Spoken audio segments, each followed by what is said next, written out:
Les peuples autochtones, présents sur tous les continents, sont les gardiens d'une sagesse ancestrale. Depuis des millénaires, ils vivent en symbiose avec la nature, respectant et honorant chaque élément de leur environnement. Leur savoir est transmis de génération en génération, préservant ainsi des connaissances précieuses. Ils entretiennent un lien profond avec la nature et nous offrent des perspectives uniques sur le monde. Leur compréhension des écosystèmes est inégalée et ils nous montrent comment coexister avec la faune et la flore de manière durable. En observant leurs pratiques, nous pouvons apprendre à mieux protéger notre planète. Leur histoire, souvent millénaire, est riche en enseignements. Chaque artefact, chaque récit est une fenêtre sur un passé où l'homme et la nature vivaient en harmonie. Ces histoires nous rappellent l'importance de respecter notre héritage et de tirer des leçons du passé pour construire un avenir meilleur. Leur mode de vie, en harmonie avec l'environnement, est une source d'inspiration.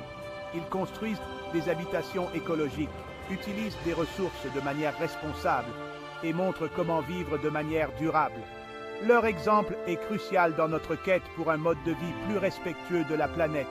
Ils nous rappellent l'importance de préserver notre planète pour les générations futures. Les enfants autochtones grandissent en apprenant à respecter la nature et les activistes de leur communauté travaillent sans relâche pour protéger les terres et les eaux sacrées. Leur engagement est un modèle pour nous tous. Les peuples autochtones sont les dépositaires de langues, de traditions et de connaissances irremplaçables. Chaque langue, chaque cérémonie est une expression unique de leur identité et de leur lien avec la terre. En préservant ces traditions, nous enrichissons la diversité culturelle de notre monde. Leur culture est un trésor pour l'humanité entière. Les arts et les festivals autochtones célèbrent la beauté et la richesse de leurs traditions. Ces expressions culturelles sont des ponts entre les générations et les communautés, nous rappelant l'importance de la diversité et de l'inclusion. Ils nous invitent à reconsidérer notre rapport au monde et à vivre en harmonie. En adoptant certaines de leurs pratiques, nous pouvons trouver un équilibre entre modernité et tradition, et ainsi contribuer à un avenir plus durable et respectueux de notre planète.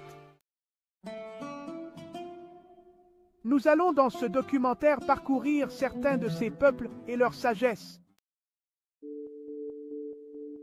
Aujourd'hui, les peuples autochtones font face à de nombreux défis. La mondialisation et la pression sur leurs terres ancestrales menacent leur mode de vie. La discrimination et la marginalisation sont des réalités quotidiennes pour beaucoup d'entre eux. Malgré ces obstacles, ils luttent avec courage pour préserver leur identité. Ils transmettent leurs traditions aux jeunes générations. Ils s'organisent pour faire entendre leur voix et défendre leurs droits. La reconnaissance des droits des peuples autochtones est essentielle. Depuis des siècles, ces communautés luttent pour faire entendre leur voix et obtenir la justice qu'elles méritent. Leur combat est une quête de dignité et de respect. Ils ont le droit de vivre sur leurs terres ancestrales et de gérer leurs propres affaires. Ces terres ne sont pas seulement des lieux de résidence, mais des espaces sacrés, porteurs de leur histoire et de leur identité.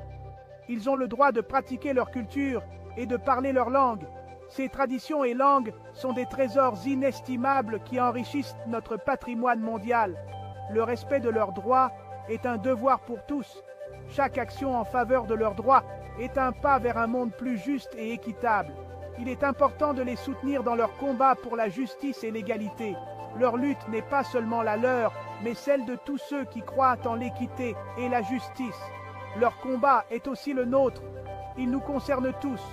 En les soutenant, nous affirmons notre engagement envers les droits humains universels, car la diversité culturelle est une richesse pour l'humanité.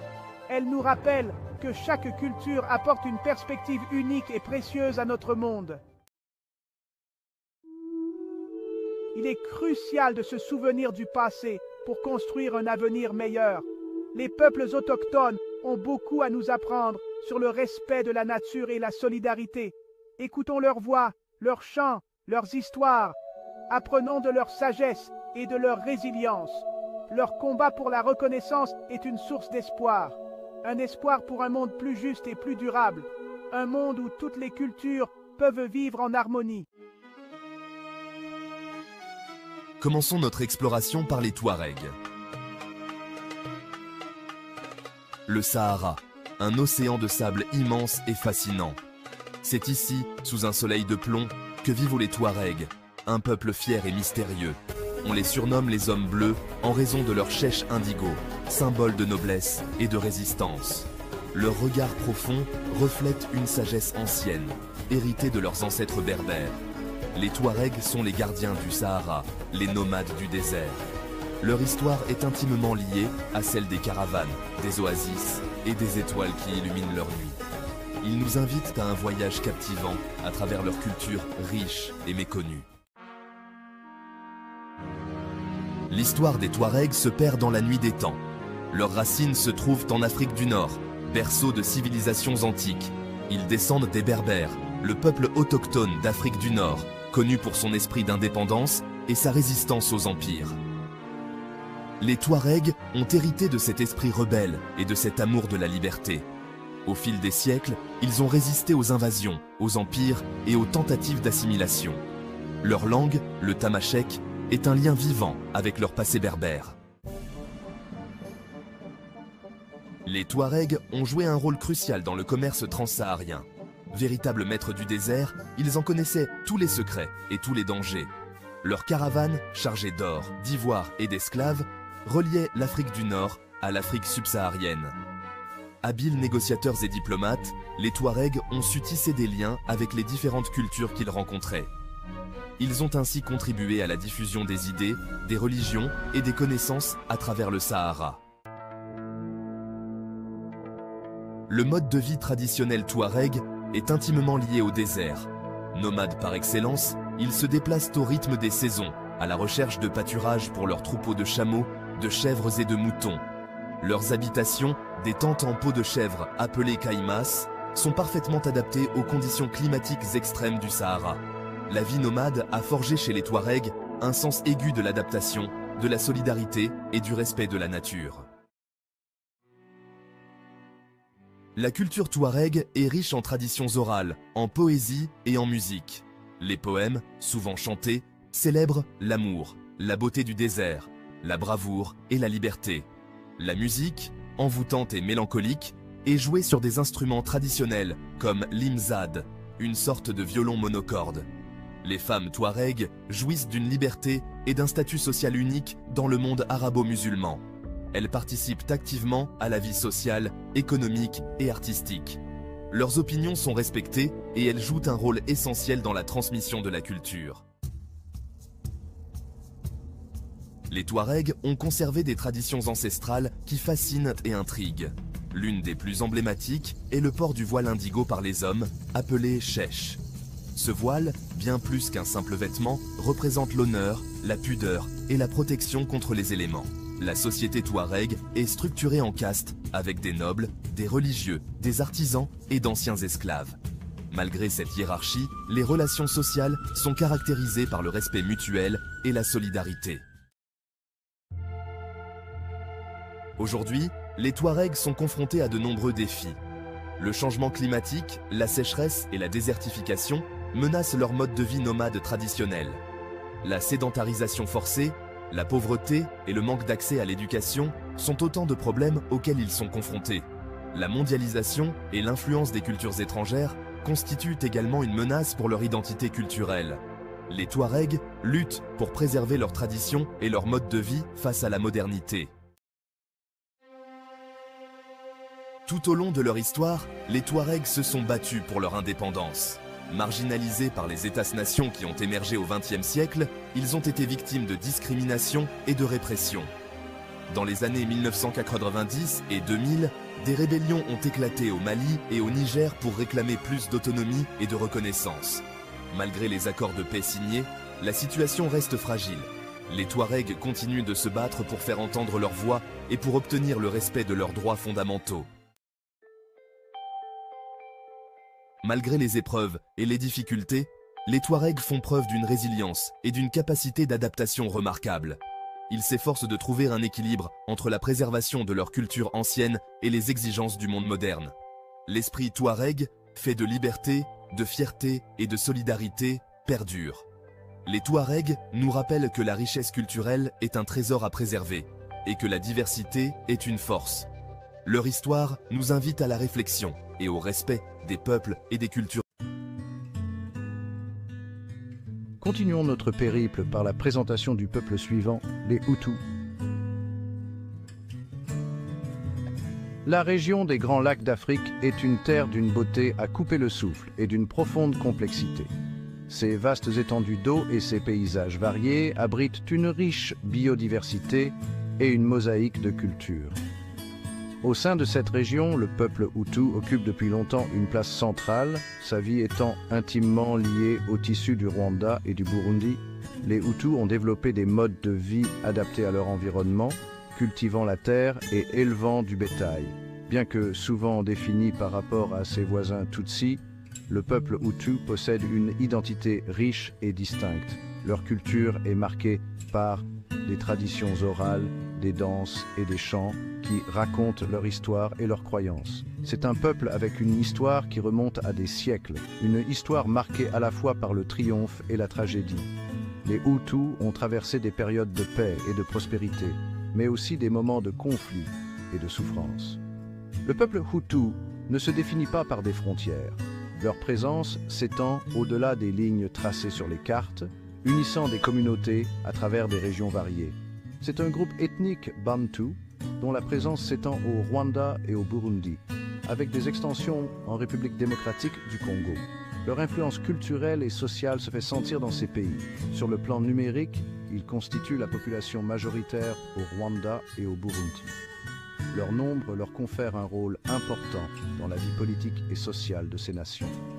Leur langue, le Kinyarwanda, témoigne de leur héritage commun, un pont linguistique reliant des millions de personnes au-delà des frontières nationales. Cette langue est un élément clé de leur identité culturelle. Comprendre le peuple Hutu, c'est plonger au cœur de l'Afrique, explorer les traditions profondément enracinées et les forces historiques complexes qui ont façonné son identité. Leurs coutumes et rituels offrent un aperçu de leur vision du monde. Ce documentaire nous fera voyager dans le monde du peuple Hutu, en examinant ses origines, ses expressions culturelles et l'impact profond des événements historiques sur sa vie. Nous découvrirons comment leur passé continue de façonner leur présent. Des terres fertiles qu'ils cultivent depuis des générations aux bouleversements politiques qui ont secoué son monde, nous explorerons la résilience et l'esprit d'endurance du peuple Hutu. Leur capacité à surmonter les défis est une source d'inspiration. Cette exploration mettra en lumière les complexités de l'identité ethnique, l'héritage durable du colonialisme et la lutte continue pour la paix et la réconciliation dans la région des Grands Lacs. Les efforts pour construire un avenir meilleur sont constants. L'histoire du peuple Hutu nous rappelle avec force l'humanité commune qui nous lie tous et l'importance de comprendre les forces qui façonnent notre monde. En apprenant leur histoire, nous pouvons mieux apprécier la diversité et la résilience de l'humanité. Pendant des siècles, le peuple Hutu a entretenu un lien profond avec la terre, une relation qui a façonné chaque aspect de son existence. Son histoire est indissociable de l'agriculture, sa vie intimement liée au rythme des semailles et des récoltes, une danse perpétuelle avec la nature. Ce lien profond avec le sol a non seulement façonné ses moyens de subsistance, mais aussi son identité culturelle, tissant un tissu social riche et complexe. C'est dans les champs, à ciel ouvert, que les valeurs de travail acharné, de communauté et de résilience se sont transmises de génération en génération, créant une continuité inébranlable.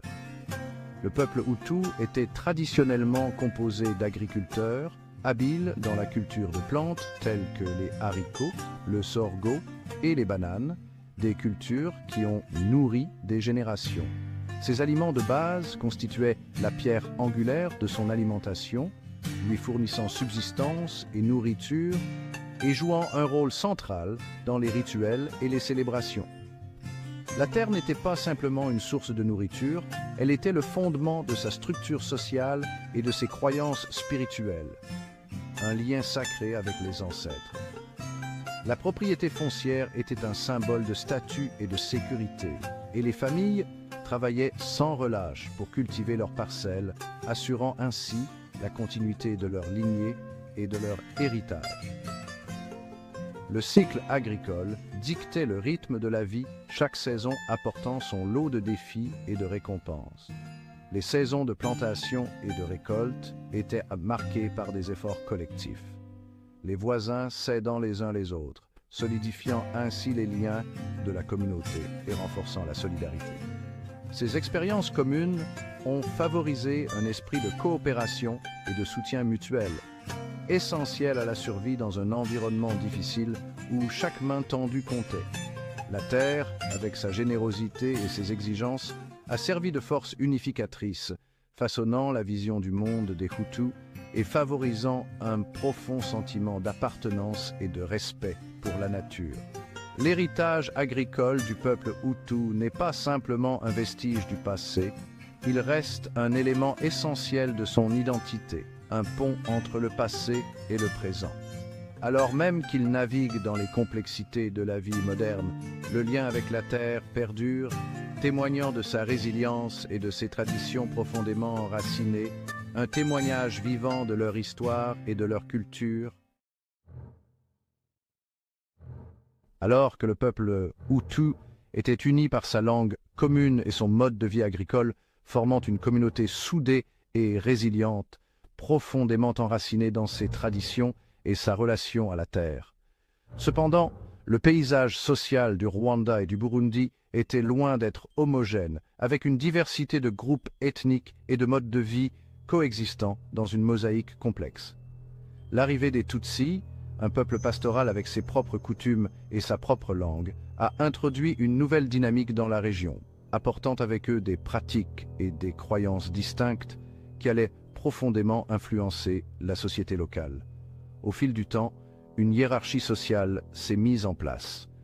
Les Tutsis, souvent associés à la propriété du bétail et à un mode de vie plus aristocratique, assumant des positions de pouvoir et d'influence. Cette hiérarchie a créé des distinctions claires entre les groupes, renforçant les différences perçues.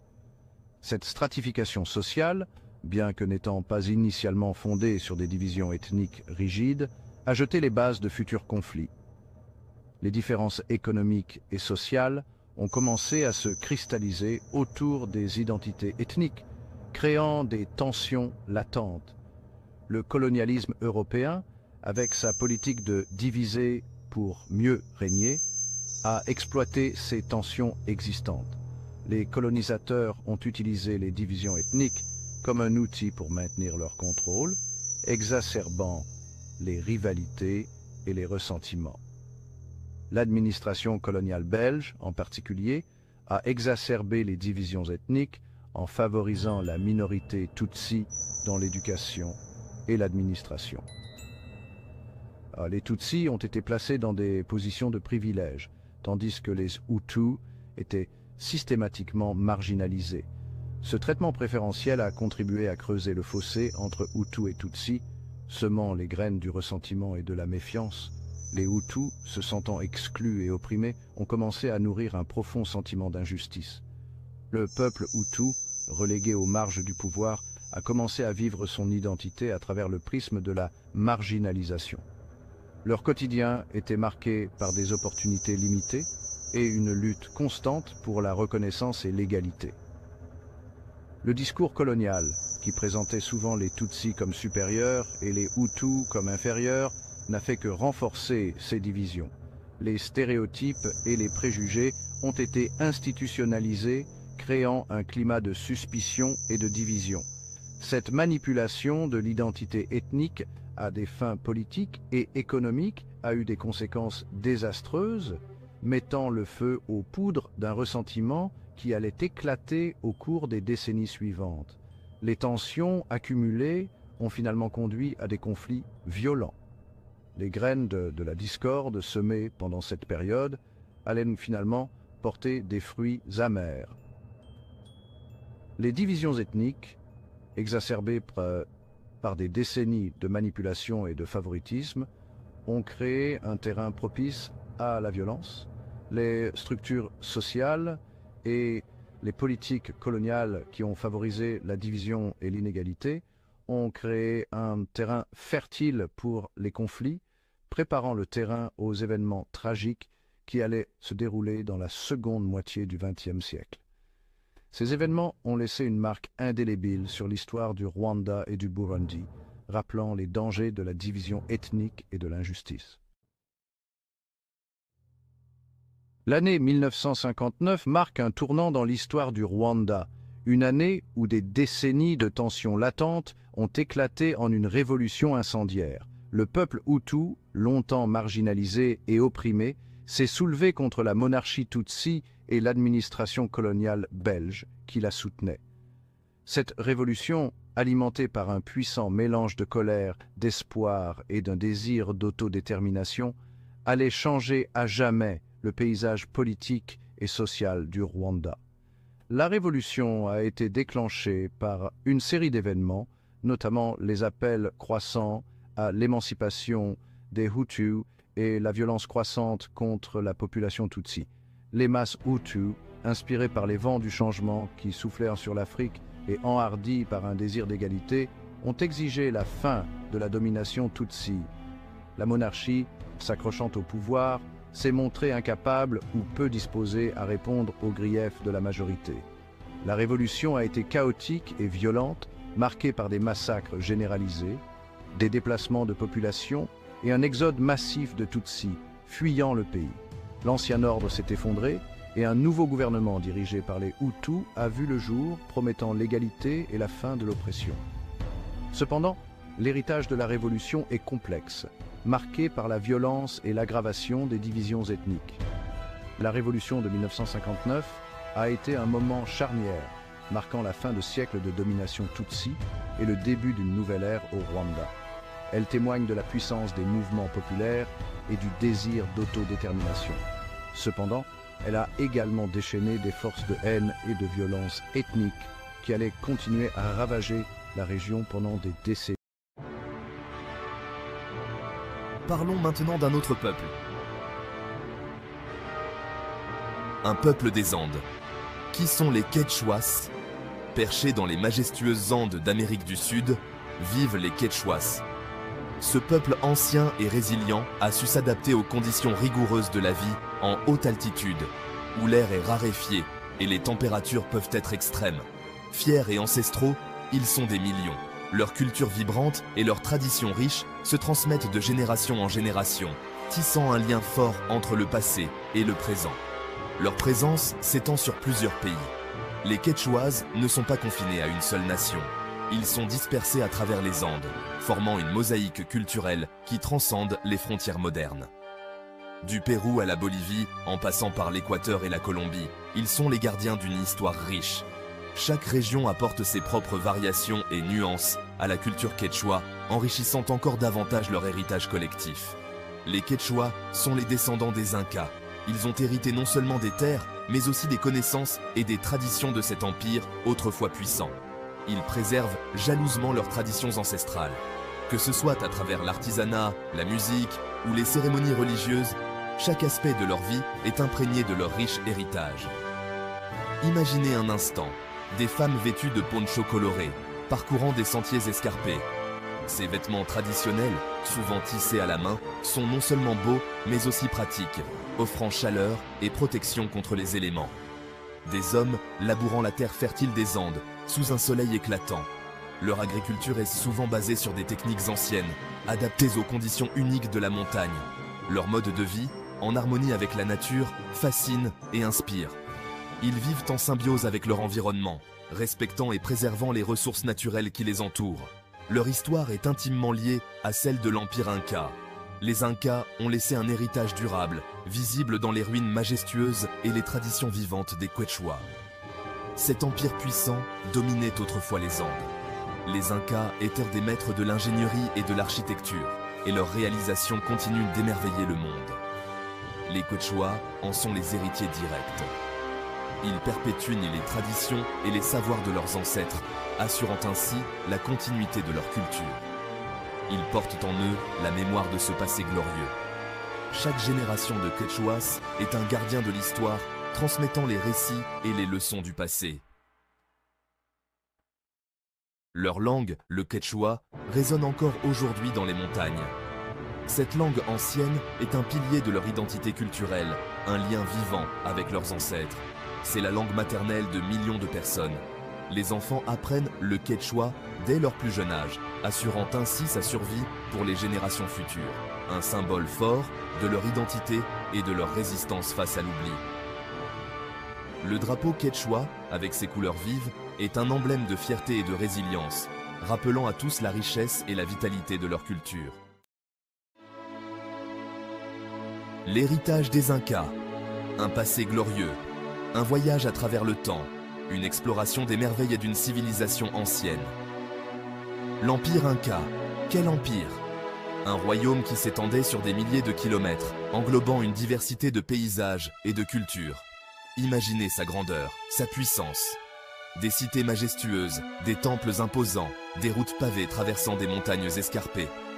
Du XIVe au XVIe siècle, il rayonnait sur les Andes. Une période de prospérité et d'innovation, où l'Empire Inca atteignit son apogée. Un territoire immense, sillonné de routes pavées, reliant des cités majestueuses. Ces routes, connues sous le nom de Capac Ñan, étaient des chefs-d'œuvre d'ingénierie. Les Incas étaient des maîtres bâtisseurs, des astronomes avertis, des agriculteurs ingénieux. Ils ont construit des terrasses agricoles qui défient encore le temps, et des observatoires pour étudier les étoiles.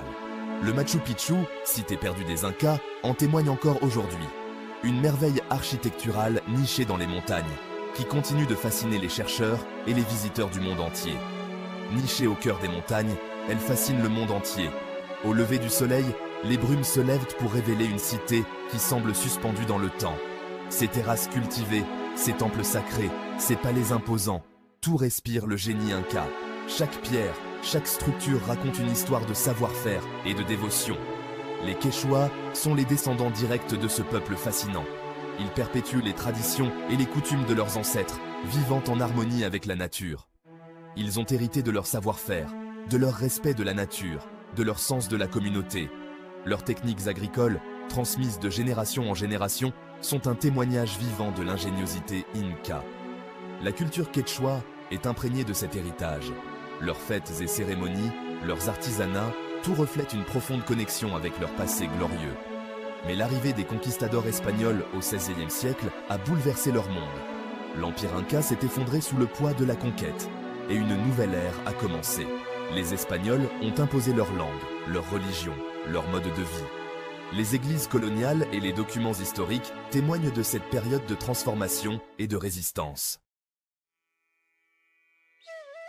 La vie dans les Andes, un quotidien différent.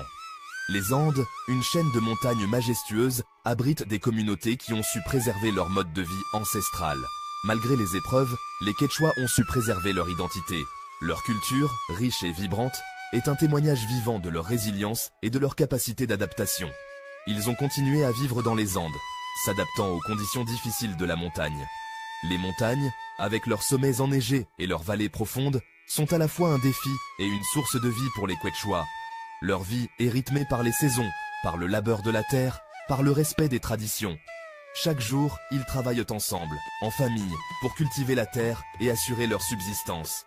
Imaginez-vous un instant dans un village quechua, perché à flanc de montagne. Les villages, souvent isolés, sont des havres de paix où le temps semble s'être arrêté. Les maisons, construites en adobe, se fondent dans le paysage. Ces habitations, simples mais robustes, sont conçues pour résister aux rigueurs du climat montagnard. Les habitants, vêtus de vêtements colorés, vaquent à leurs occupations. Leurs tenues, souvent tissées à la main, sont non seulement belles, mais aussi pratiques pour les conditions de vie en altitude. Les femmes, expertes en tissage, créent des pièces uniques. Le tissage est un art transmis de génération en génération. Chaque motif racontant une histoire, chaque couleur ayant une signification. Ponchos, tapis, chullos. Ces objets sont bien plus que de simples vêtements ou accessoires. Autant d'objets qui témoignent de leur savoir-faire ancestral. Chaque pièce est le fruit de nombreuses heures de travail et de dévouement. Les hommes, eux, travaillent la terre. Ils labourent, sèment et récoltent, perpétuant des techniques agricoles ancestrales adaptées aux conditions extrêmes des Andes. Ils cultivent la pomme de terre, un aliment de base qui a une importance historique et culturelle immense pour les Quechuas. Le maïs, le quinoa, ces cultures échangées sont essentielles à leur alimentation et à leur économie. Aliments de base de leur alimentation, ces produits sont souvent cultivés de manière biologique, respectant les cycles naturels et les traditions agricoles. La vie dans les Andes n'est pas toujours facile. Les défis sont nombreux, mais la communauté quechua fait preuve d'une résilience remarquable. Le climat est rude, les terres sont escarpées, les conditions météorologiques peuvent être imprévisibles, rendant l'agriculture encore plus difficile. Mais les Quechua ont appris à vivre en harmonie avec la nature. Leur mode de vie est un exemple de durabilité et de respect de l'environnement, montrant que l'on peut vivre en symbiose avec son environnement tout en préservant ses traditions. Pour les Quechuas, la nature n'est pas qu'un décor. C'est une entité vivante, sacrée, qu'il faut respecter. La Pachamama, la terre-mère, est vénérée. Elle nourrit, elle protège, elle donne la vie. Les montagnes, les rivières, les animaux, tout est lié. L'homme n'est qu'un élément parmi d'autres de cet écosystème fragile. Les Quechuas le savent bien. Ils vivent en harmonie avec la nature. Leur agriculture est un exemple parfait de cette symbiose. Ils pratiquent une agriculture traditionnelle, respectueuse de l'environnement. Pas de pesticides, pas d'engrais chimiques, juste le savoir-faire ancestral. Les terrasses cultivées, héritées des Incas, témoignent de leur ingéniosité. Elles permettent de cultiver les flancs escarpés des montagnes, en optimisant l'espace et l'eau. Le tissage est bien plus qu'un simple artisanat pour les Quechuas. C'est un art ancestral, transmis de génération en génération. Les femmes sont les gardiennes de cette tradition. Elles créent des pièces uniques, chargées de symboles et de couleurs. Imaginez-vous un instant, assis sur un tabouret bas, observant une femme quechua tisser. Ses mains agiles manipulent les fils de laine d'alpaga ou de lama. Les couleurs vives s'entremêlent, créant des motifs géométriques, animaliers ou floraux. Chaque motif a une signification particulière. Il peut représenter un animal totem, un dieu inca, un élément de la nature. Les couleurs, elles aussi, ont un langage. Le rouge symbolise la force, le jaune la fertilité, le vert l'espoir. Les textiles quechuas sont de véritables œuvres d'art. On les retrouve sur les marchés artisanaux, mais aussi dans les musées du monde entier. La vie des Quechuas n'est pas faite que de travail. Ils savent aussi faire la fête et célébrer la vie. Leurs fêtes sont colorées, joyeuses, rythmées par la musique et les danses traditionnelles. Imaginez-vous un instant au cœur d'une fête quechua. Les villageois, vêtus de leurs plus beaux atours, dansent au son des flûtes de pan et des tambours. Les femmes, parées de leurs plus beaux bijoux, tourbillonnent, leurs jupes colorées flottant au vent. Les fêtes sont souvent liées au calendrier agricole. On célèbre les semailles, les récoltes, la fertilité de la terre. C'est l'occasion de remercier la Pachamama pour ses bienfaits. L'une des fêtes les plus importantes est l'Inti Raymi, la fête du soleil. Elle a lieu en juin, lors du solstice d'hiver, et célèbre le dieu soleil, Inti, vénéré par les Incas. Continuons notre exploration en nous intéressant au peuple suivant. Mapuches, enfants de la terre. Leur nom même murmure leur histoire. Mapu, qui signifie terre, et Che, qui signifie peuple. Pendant des siècles, leurs vies ont été étroitement liées aux paysages sauvages du sud du Chili et de l'Argentine. C'est leur foyer ancestral, une terre de volcans imposants, de forêts anciennes et de vallées fertiles. C'est un peuple forgé dans le creuset de la nature, leur esprit aussi résistant que les Andes qui encadrent leur monde. Leur histoire est gravée dans la terre, un témoignage de leur résilience et de leur lien indéfectible avec leur héritage ancestral. Les Mapuches ne sont pas un groupe monolithique, mais une tapisserie de communautés tissées ensemble par une langue, des traditions et un profond respect du monde naturel commun. Leur histoire est une histoire de résistance, de survie culturelle contre vents et marées. C'est une histoire qui mérite d'être entendue. Le territoire mapuche, connu sous le nom de Walmapu, s'étend à travers le cône sud de l'Amérique du Sud, englobant des parties du Chili et de l'Argentine. C'est une terre de contrastes saisissants, des plaines arides de la Pampa aux forêts denses et émeraudes des contreforts des Andes. À l'ouest, l'océan Pacifique s'écrase contre un littoral accidenté, ces vagues faisant écho à l'histoire tumultueuse de cette terre. À l'est, les Andes s'élèvent comme d'anciens gardiens, leurs sommets enneigés perçant le ciel. Cette terre, pour les Mapuches, est bien plus qu'un lieu géographique. C'est l'incarnation de leur histoire, de leur identité et de leur spiritualité. C'est une entité vivante, imprégnée des esprits de leurs ancêtres et de la puissance du monde naturel. L'esprit Mapuche a toujours été un esprit farouchement indépendant. Leur histoire témoigne de leur résistance inébranlable face à ceux qui cherchaient à les dominer. Bien avant l'arrivée des Européens, l'Empire Inca, qui s'étendait de la Colombie actuelle au Chili, tenta d'étendre sa domination sur le territoire Mapuche. Les Incas, maîtres de la conquête, se sont retrouvés face à un ennemi inflexible. Les Mapuches, avec leur connaissance intime de la terre et leur détermination sans faille, ont riposté avec férocité. Ils ont défendu leur autonomie avec une ténacité qui allait devenir légendaire. L'avancée Inca a été stoppée, leur rêve d'empire brisé net par la résistance des Mapuches. Cette victoire, cependant, sera de courte durée, car une nouvelle menace, encore plus redoutable, s'apprêtait à émerger d'outre-mer. Les Mapuches ont toujours vécu en étroite harmonie avec la nature, respectant et honorant chaque élément de leur environnement. Leur mode de vie traditionnel est profondément lié au rythme de la terre, suivant les saisons et les cycles naturels. L'agriculture a toujours été au cœur de leur culture, un pilier fondamental de leur existence quotidienne. Les familles cultivant le maïs, les haricots et les pommes de terre dans les vallées et les plaines fertiles perpétuent des traditions ancestrales. Et les pommes de terre dans les vallées et les plaines fertiles, où chaque récolte est une célébration de la vie. Les Mapuches possèdent une profonde compréhension du monde naturel, transmise de génération en génération, gérant soigneusement leurs ressources et assurant la fertilité continue de la terre, tout en respectant les cycles naturels. Leurs pratiques agricoles ne sont pas seulement une question de subsistance, elles sont l'expression de leur lien spirituel avec la terre. Elles sont l'expression de leur lien spirituel avec la terre, une connexion sacrée et respectueuse. La production textile fait également partie intégrante de la culture mapuche, un art transmis avec soin. Leurs textiles tissés, réputés pour leurs couleurs vibrantes et leurs motifs complexes, sont des œuvres d'art. Ne sont pas de simples vêtements, ce sont des expressions d'identité, de statut et de spiritualité. Ce sont des expressions d'identité, de statut et de spiritualité, reflétant l'âme de leur peuple.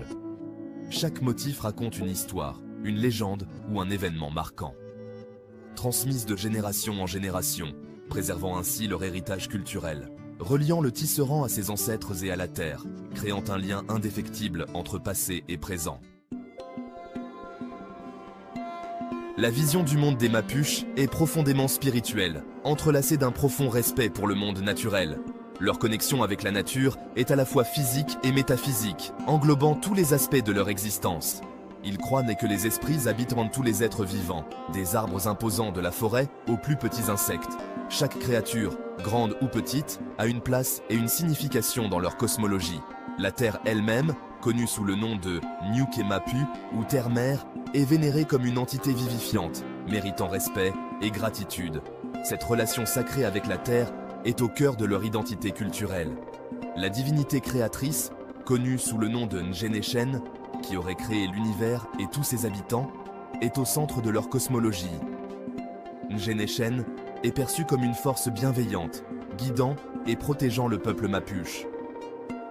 Le soleil, Antu, fournit chaleur et vie, tandis que la lune, Kuyen, régit les cycles de la nature.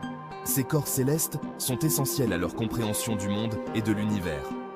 Les cérémonies et les rituels font partie intégrante de la vie spirituelle des Mapuches, offrant un moyen de se connecter au divin et de maintenir l'équilibre dans le monde.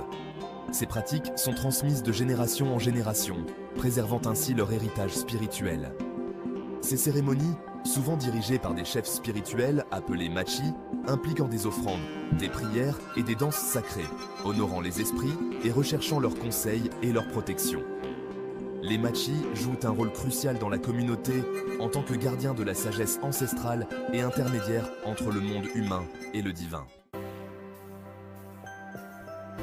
Malgré les immenses défis auxquels ils sont confrontés, les Mapuches n'ont pas perdu espoir. Leur détermination est une force inébranlable qui les pousse à continuer leur lutte. Leur esprit de résistance, transmis de génération en génération, brûle plus que jamais. Chaque danse, chaque cérémonie est un acte de défi et de mémoire. Sur leurs terres ancestrales, les communautés s'organisent, exigeant la reconnaissance de leurs droits et la protection de leur culture et de leur environnement. Ils se battent pour un avenir où leurs enfants pourront vivre en harmonie avec leurs traditions. Des manifestations pacifiques aux batailles juridiques, les Mapuches utilisent une variété de tactiques pour défendre leurs droits. Chaque action est une pierre de plus dans l'édifice de leur résilience. Ils récupèrent leurs terres ancestrales, cultivant non seulement la terre, mais aussi l'espoir et la dignité. Revitalisent leur langue et leurs traditions, transmettant un héritage vivant et vibrant. Et sensibilisent leurs jeunes à leur histoire et à leurs droits, assurant ainsi la continuité de leur culture. La lutte des Mapuches ne concerne pas seulement la terre, elle englobe aussi la préservation de leur identité. Il s'agit de survie culturelle, de la transmission de savoirs ancestraux et de pratiques artistiques, du droit d'exister en tant que peuple distinct avec sa propre identité et son propre mode de vie. Leur mode de vie est un témoignage vivant de leur histoire. C'est une lutte qui résonne bien au-delà des frontières de leurs terres ancestrales, touchant les cœurs et les esprits à travers le monde. Un témoignage de la puissance durable de la résistance indigène face à l'adversité. Leur histoire est une source d'inspiration pour tous ceux qui luttent pour la justice et la dignité. L'histoire des Mapuches nous rappelle avec force la résilience de l'esprit humain.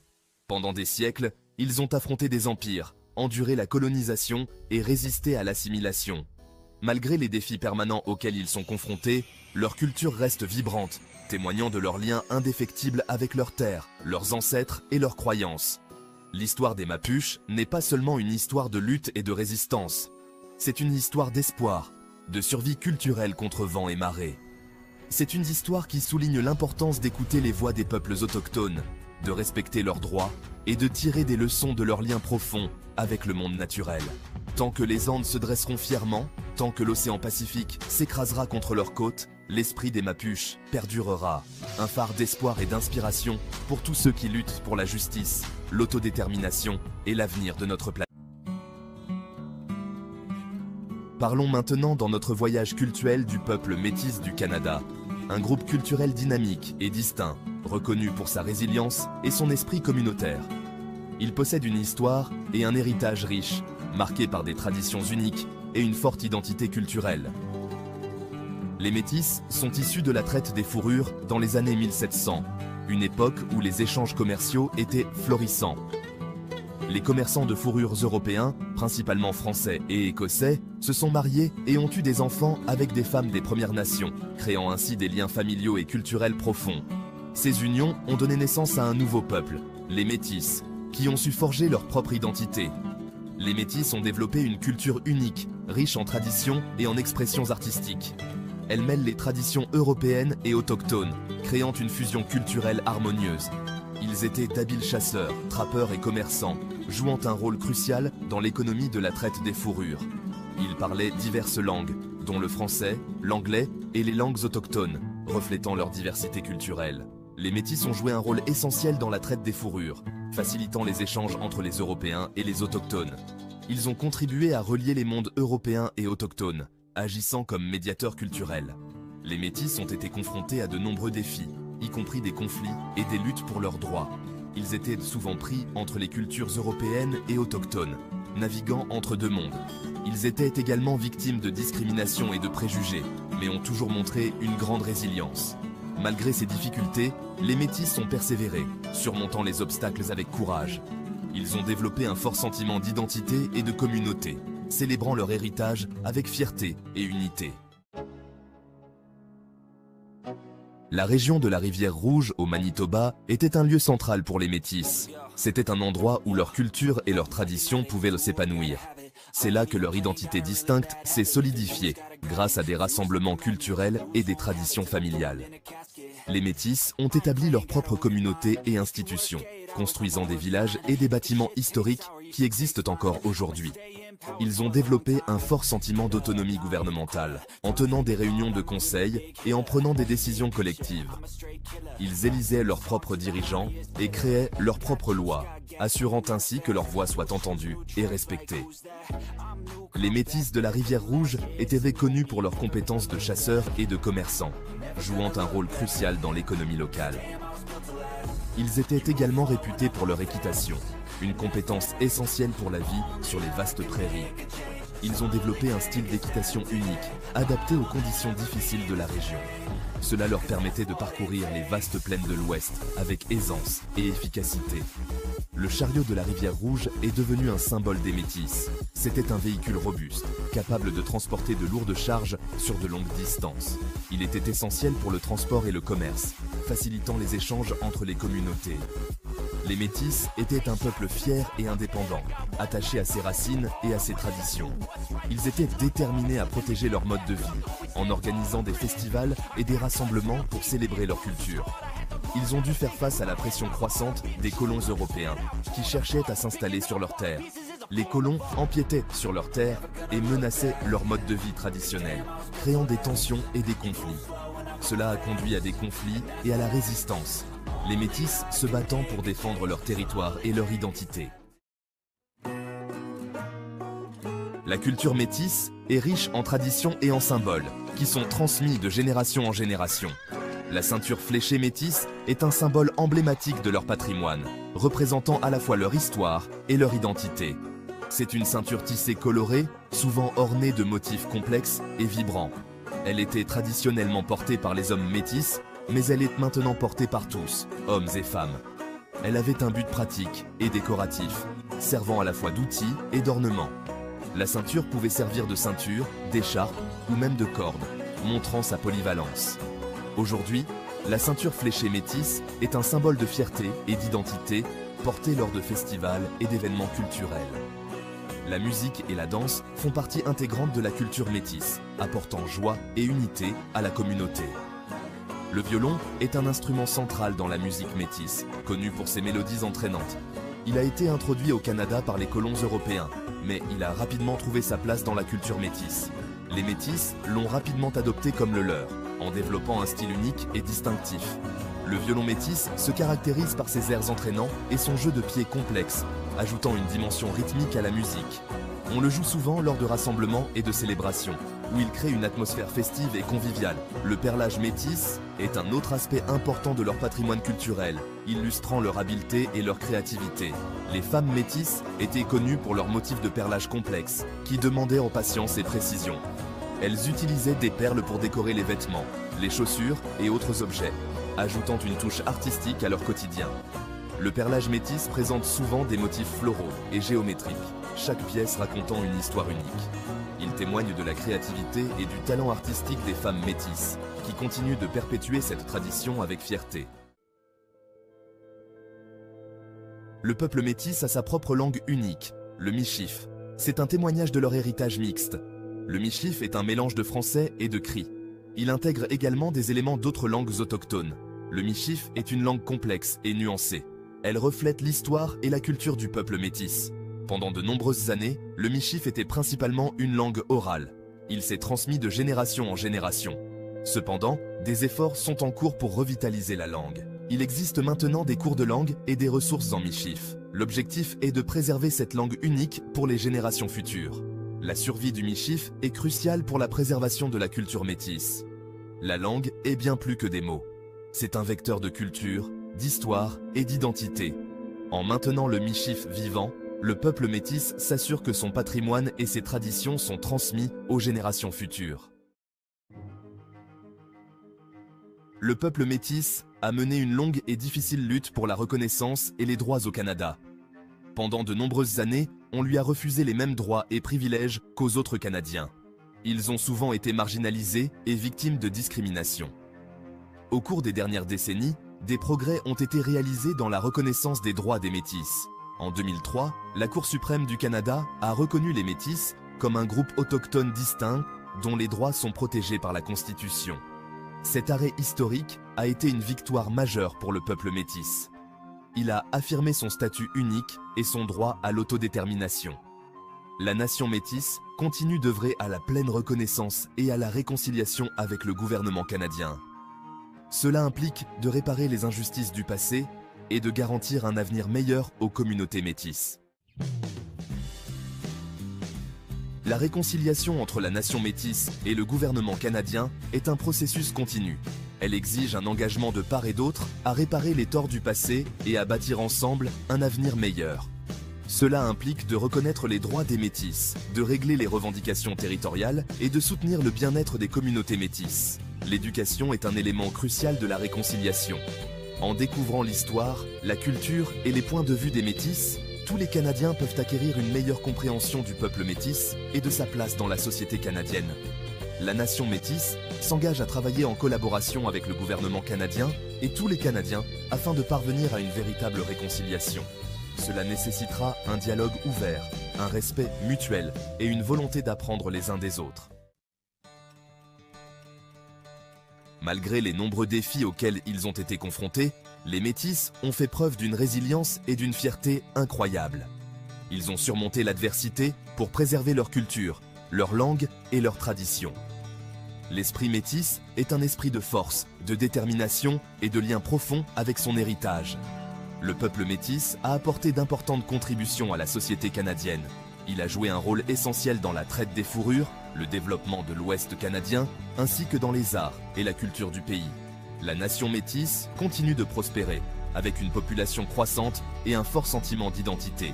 Elle est déterminée à faire en sorte que sa culture et ses traditions soient transmises aux générations futures. La culture métisse est un élément dynamique et intégral de la mosaïque canadienne. De la musique à la danse, en passant par l'art et les contes, le peuple métis a beaucoup à offrir et à partager avec tous les Canadiens. Il existe de nombreuses possibilités de découvrir et d'en apprendre davantage sur la culture métisse. Des festivals et des événements métis sont organisés tout au long de l'année, mettant en valeur leurs traditions et leur patrimoine. En accueillant et en célébrant la diversité des cultures au sein du Canada, nous enrichissons notre société et créons une nation plus inclusive et compréhensive. La nation métisse envisage un avenir radieux, rempli d'espoir et de possibilités. Avec les progrès continus de la réconciliation, les métis s'efforcent de créer un avenir meilleur pour leur communauté. Il s'agit notamment de mettre l'accent sur l'éducation, le développement économique et la préservation de leur langue et de leur culture. La nation métisse est déterminée à s'autodéterminer et à bâtir un avenir prospère pour son peuple. Les métis font partie intégrante du tissu social du Canada. Leur histoire, leur culture et leurs contributions ont façonné la nation que nous connaissons aujourd'hui. En travaillant ensemble, nous pouvons créer un avenir où la nation métisse continuera de prospérer et de partager son héritage unique avec... Et que dirons-nous des Inuits?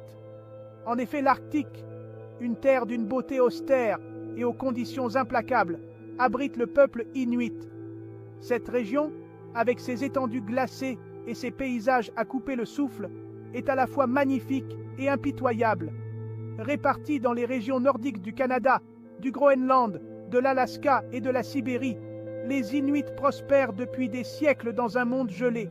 Leur capacité à s'adapter à ces conditions extrêmes est un témoignage de leur ingéniosité et de leur détermination. Leur nom même, qui signifie « le peuple » en inuktitut, reflète leur lien profond avec cette terre. Chaque mot de leur langue, chaque tradition est imprégné de leur histoire et de leur relation avec l'Arctique. Ils sont réputés pour leur résilience remarquable et leur capacité à s'adapter à certains des environnements les plus difficiles de la planète. Les tempêtes de neige, les températures glaciales et les longues nuits polaires font partie de leur quotidien. Les Inuits ne forment pas un groupe unique et homogène, mais plutôt un ensemble de communautés distinctes, chacune ayant ses propres traditions et dialectes. Ces différences enrichissent leur culture et montrent la diversité de leurs adaptations à l'environnement arctique. Cependant, ils sont unis par un patrimoine culturel commun et un profond respect pour le monde naturel. Ce respect se manifeste dans leurs rituels, leurs chants et leurs danses qui célèbrent la terre et ses créatures. Leur vie est intimement liée au rythme de l'Arctique, des cycles du soleil et de la lune, au mouvement de la glace et aux migrations des animaux. Chaque saison apporte ses propres défis et opportunités, et les Inuits ont appris à les anticiper et à s'y préparer. Pendant des générations, les Inuits ont compté sur leur connaissance approfondie de la terre et de ses ressources pour survivre. Leur savoir-faire en matière de pêche, de chasse et de cueillette est transmis de génération en génération. Ils ont développé des techniques de chasse ingénieuses, utilisant des outils et des méthodes adaptées à leur environnement unique. Ils ont confectionné des vêtements chauds à partir de peaux d'animaux, chaque pièce étant conçue pour offrir une protection maximale contre le froid, et construit des abris offrant une protection contre le vent mordant et les températures glaciales. Les igloos, par exemple, sont des chefs-d'œuvre d'ingénierie thermique. Leurs connaissances traditionnelles, transmises de génération en génération par le biais de récits et d'observations, témoignent de l'ingéniosité et de la capacité d'adaptation de l'homme. Ces histoires sont plus que des contes, elles sont des guides de survie. L'Arctique, bien que rude, est aussi un lieu d'une grande beauté et d'une grande importance spirituelle pour les Inuits. Les aurores boréales, les vastes étendues de neige et les paysages silencieux inspirent un profond sentiment de paix et de connexion. Leur art, leurs histoires et leurs croyances reflètent un lien profond avec le monde naturel et un profond respect pour les animaux dont ils dépendent pour leur survie. Chaque sculpture, chaque danse raconte une histoire de respect et de gratitude. Leur culture a beaucoup à apprendre au monde sur la résilience, le respect de la nature et l'importance de la communauté. En ces temps de changement climatique, leur sagesse et leur mode de vie durable sont plus pertinents que jamais. L'histoire du peuple inuit est un voyage long et fascinant qui a commencé il y a des milliers d'années.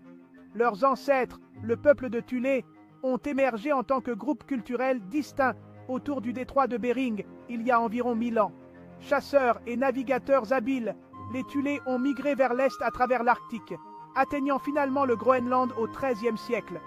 Ces explorateurs intrépides ont navigué sur les eaux glacées à bord de leurs robustes embarcations en peau, les kayaks et les oumiaks, chassant les phoques, les morses et les baleines qui leur fournissaient nourriture et matériaux pour leur survie. Ils ont développé des outils et des armes sophistiquées, notamment le harpon et la lance à tête basculante, qui leur ont permis de prospérer dans l'environnement difficile de l'Arctique. La culture de Thulé a jeté les bases des sociétés inuites d'aujourd'hui. Ils ont transmis leurs connaissances en matière de chasse, de construction de bateaux et de techniques de survie à leurs descendants, façonnant ainsi le mode de vie inuit pour les siècles à venir. L'arrivée des Européens dans l'Arctique, à partir du XVIe siècle, a entraîné des changements importants dans le monde inuit. Le commerce a introduit de nouveaux matériaux et de nouvelles technologies, mais il a également apporté des maladies qui ont décimé les populations inuites. Malgré les défis de la colonisation et de la modernisation, les Inuits ont fait preuve d'une résilience remarquable, s'adaptant à l'évolution de la situation tout en s'efforçant de préserver leur patrimoine culturel. Le mode de vie traditionnel inuit témoigne de la capacité d'adaptation et de l'ingéniosité de l'homme face à des conditions extrêmes. Les Inuits, vivant dans l'un des environnements les plus rudes de la planète, ont développé des techniques et des pratiques uniques pour survivre et prospérer. Grâce à leur débrouillardise et à leur connaissance approfondie de leur environnement, les Inuits ont développé des pratiques qui leur ont permis non seulement de survivre, mais aussi de prospérer dans le paysage difficile de l'Arctique.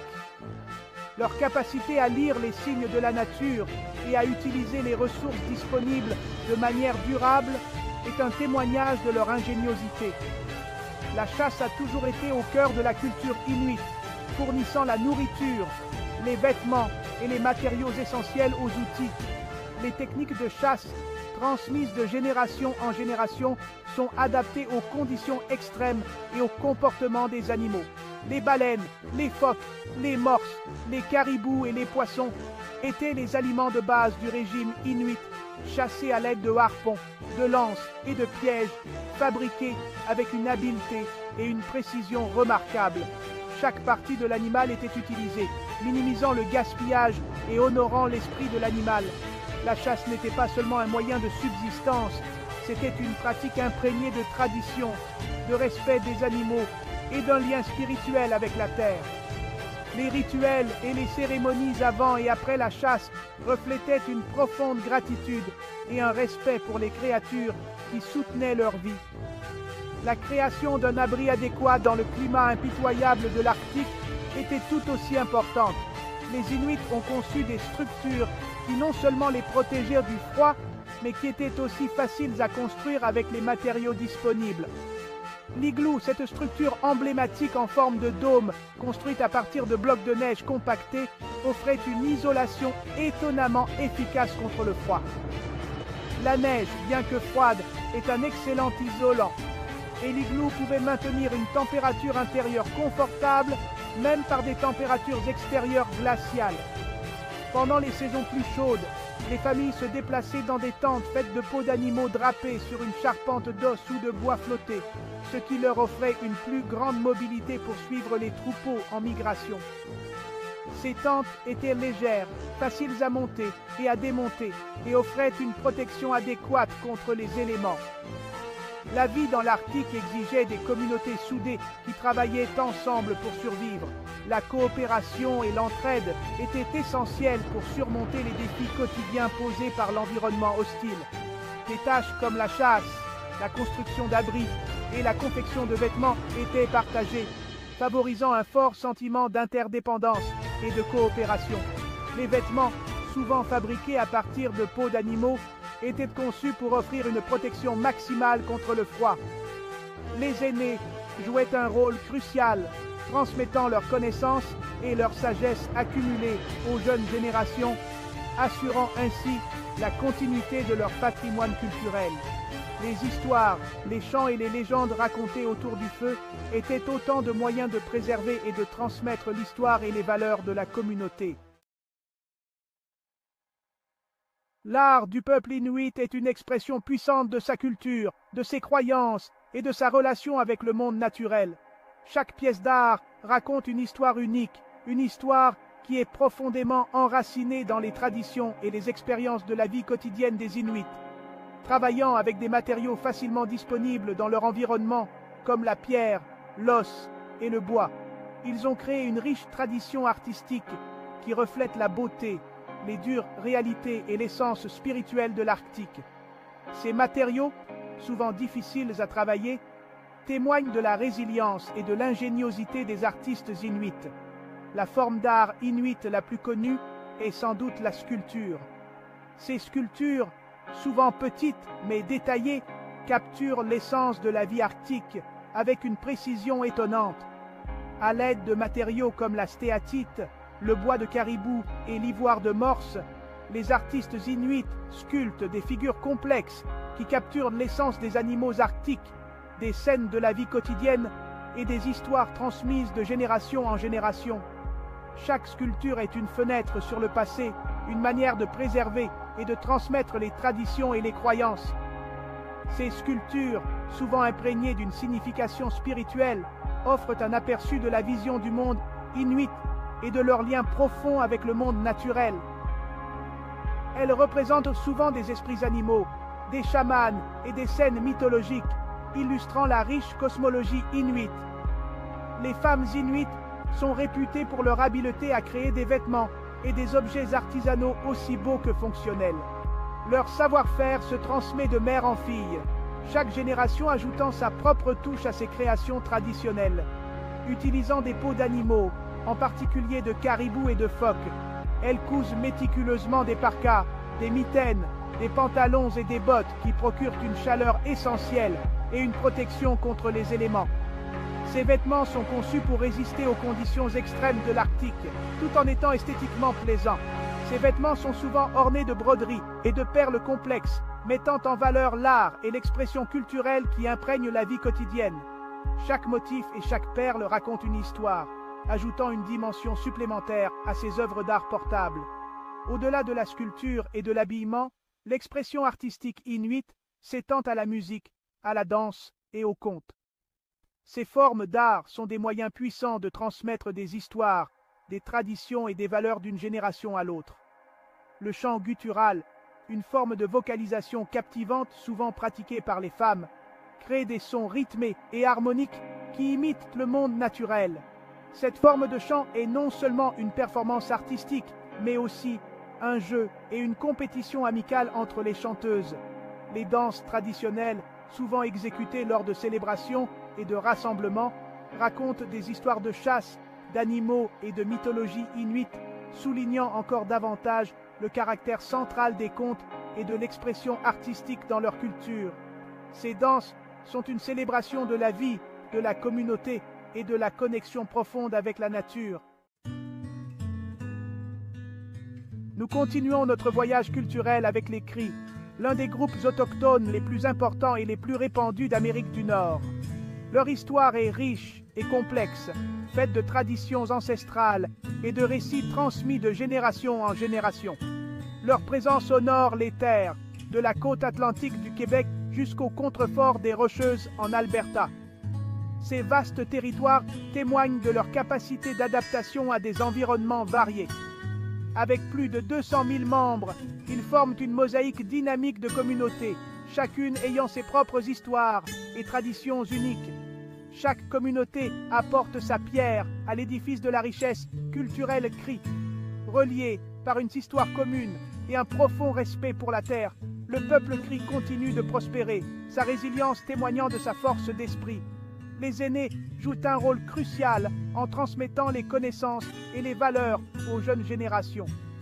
Pendant des siècles, les forêts boréales et les voies navigables du Canada ont été leur foyer. Ces paysages naturels ont façonné leur mode de vie et leurs pratiques culturelles. La terre a façonné leur mode de vie, leurs croyances et leurs relations avec le monde naturel. Les pratiques spirituelles et les cérémonies sont profondément enracinées dans leur connexion avec la nature. Leur histoire est faite d'adaptation, de résilience et d'un lien profond avec leurs territoires ancestraux. Chaque saison apporte son lot de défis et d'opportunités, et les Cris ont appris à vivre en harmonie avec ces cycles naturels. Le peuple Cri, avec ses communautés diverses et son riche patrimoine culturel, offre une perspective unique sur l'histoire et l'avenir du Canada. Leur héritage est une source d'inspiration et de fierté, non seulement pour eux-mêmes, mais pour toute la nation canadienne. L'histoire du peuple Cri remonte à des millénaires, bien avant l'arrivée des Européens sur le continent nord-américain. Leurs racines plongent profondément dans les terres qu'ils ont toujours considérées comme les leurs. C'étaient des chasseurs et des cueilleurs habiles, vivant en harmonie avec les rythmes naturels de la terre. Leur connaissance approfondie de la faune et de la flore locale leur permettait de subvenir à leurs besoins tout en respectant l'équilibre écologique. Ils ont parcouru de vastes territoires, s'appuyant sur leur connaissance des étoiles, des cours d'eau et des murmures du vent. Les canoës traditionnels leur permettaient de naviguer sur les rivières avec une grande dextérité, reliant ainsi des communautés dispersées. Leur vie était intimement liée aux histoires de leurs ancêtres, transmises de génération en génération. Ces récits, souvent partagés lors de cérémonies culturelles et de rituels ancestraux, étaient essentiels pour préserver leur identité et leurs traditions. Le contact avec les Européens au XVIIe siècle a entraîné des changements importants. Les échanges commerciaux ont ouvert de nouvelles perspectives, mais ont également introduit des défis et des tensions. La traite des fourrures a apporté de nouveaux biens et de nouvelles opportunités, mais a également conduit à la concurrence et au déplacement de populations. Les postes de traite sont devenus des centres d'interaction et de commerce, transformant les dynamiques sociales et économiques. Malgré les défis, le peuple Cri s'est adapté, forgeant de nouvelles alliances et naviguant dans un paysage politique en pleine mutation. Leur résilience et leur capacité d'adaptation ont été cruciales pour leur survie et leur prospérité. Leur histoire est marquée à la fois par la coopération et la résistance, alors qu'ils se battaient pour protéger leurs terres et leur mode de vie. Aujourd'hui, les Cris continuent de célébrer et de préserver leur riche héritage culturel, tout en affrontant les défis contemporains avec la même détermination que leurs ancêtres. La langue est au cœur de l'identité Cri. Elle est bien plus qu'un simple moyen de communication. Elle est le fil conducteur qui relie les histoires, les traditions et les valeurs de la communauté Cri. Le Cri fait partie de la famille des langues algonquiennes et est en réalité un groupe de dialectes apparentés, chacun parlé dans des régions différentes. Ces dialectes, bien que variés, partagent une base commune qui unit les différentes communautés Cri à travers le Canada. C'est l'une des langues autochtones les plus parlées au Canada, ce qui témoigne de la force et de la résilience de la culture Cri. La langue Cri a survécu à des siècles de colonisation et de pression pour l'assimilation, et elle continue de prospérer grâce aux efforts de revitalisation linguistique. Par la langue, les histoires, les chants et les cérémonies, les connaissances traditionnelles sont transmises, reliant les générations et maintenant leur culture vivante. Les aînés jouent un rôle crucial dans ce processus en partageant leur sagesse et leurs expériences avec les plus jeunes. Les Cris ont un profond respect pour le monde naturel, reconnaissant l'interdépendance de tous les êtres vivants. Leur mode de vie est intimement lié à la terre et ils pratiquent des méthodes de chasse, de pêche et de cueillette durables qui ont été transmises de génération en génération. Ils croient en l'importance de l'équilibre et de l'harmonie, vivant d'une manière qui honore les dons du Créateur. Les rituels et les prières sont des moments privilégiés pour exprimer leur gratitude et renforcer leur lien avec le monde spirituel. Leurs histoires traditionnelles, souvent racontées à travers des contes épiques et des mythes de la création, enseignent de précieuses leçons sur la moralité, le respect et l'importance de la communauté. Ces récits sont non seulement des divertissements, mais aussi des outils éducatifs qui transmettent des valeurs essentielles et des connaissances culturelles. La lutte pour les droits des Autochtones au Canada est profondément liée à l'histoire du peuple Cri.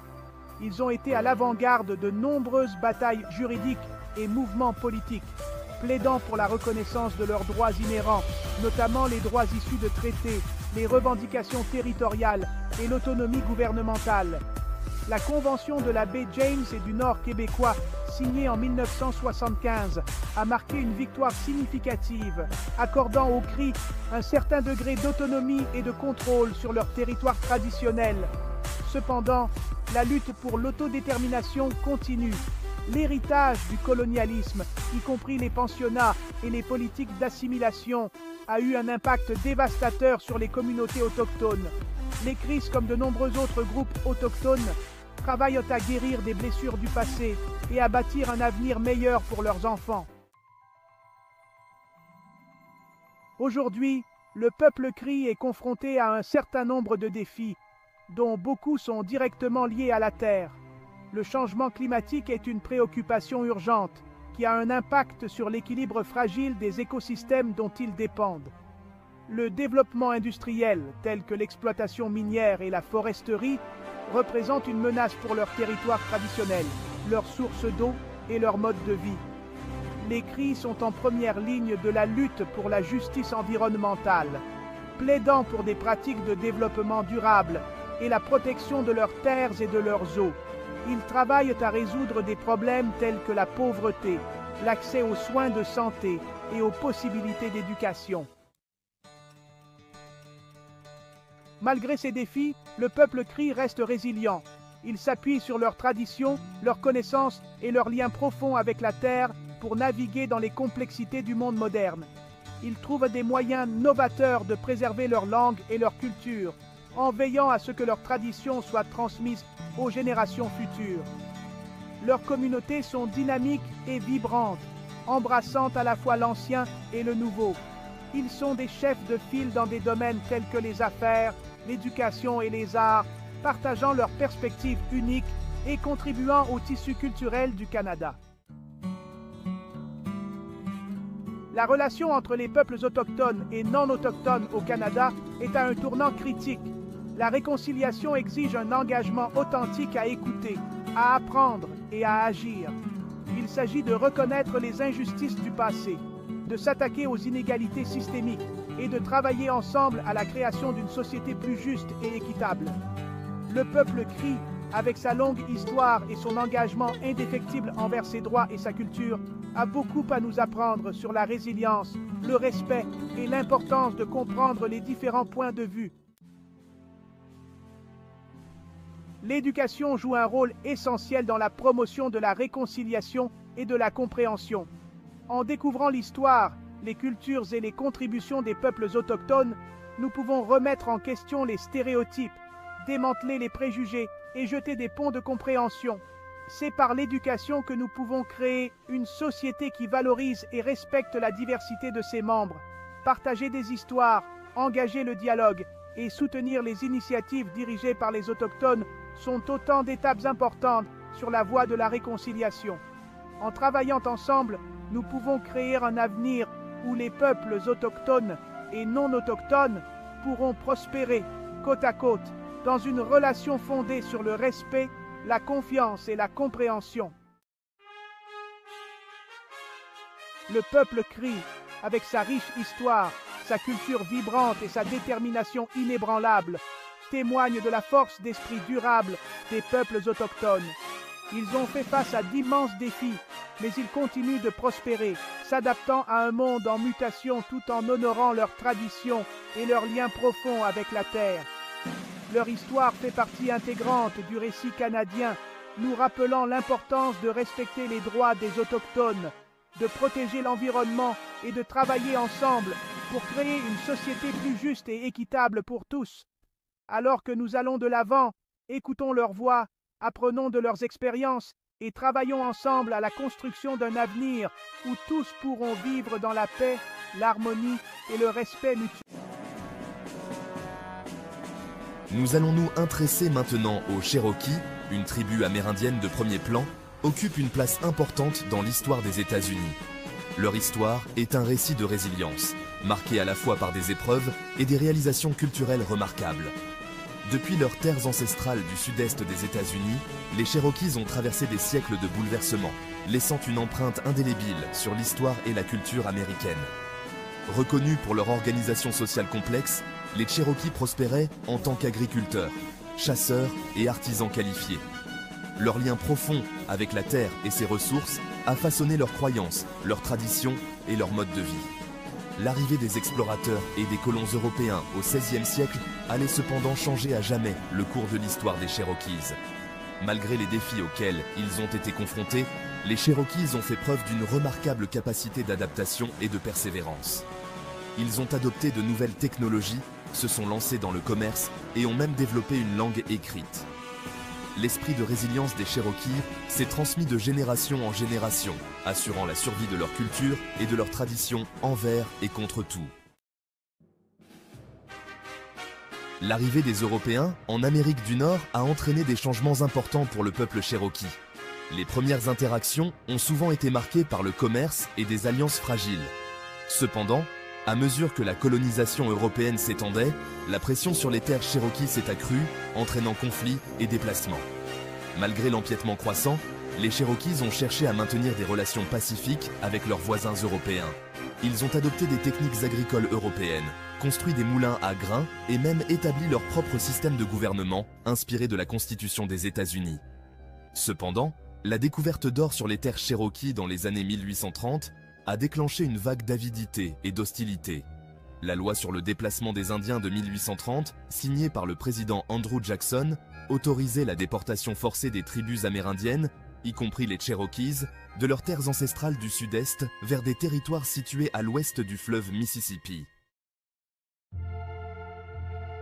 La déportation forcée du peuple Cherokee de ses terres natales, connue sous le nom de Piste des larmes, est un chapitre sombre de l'histoire américaine.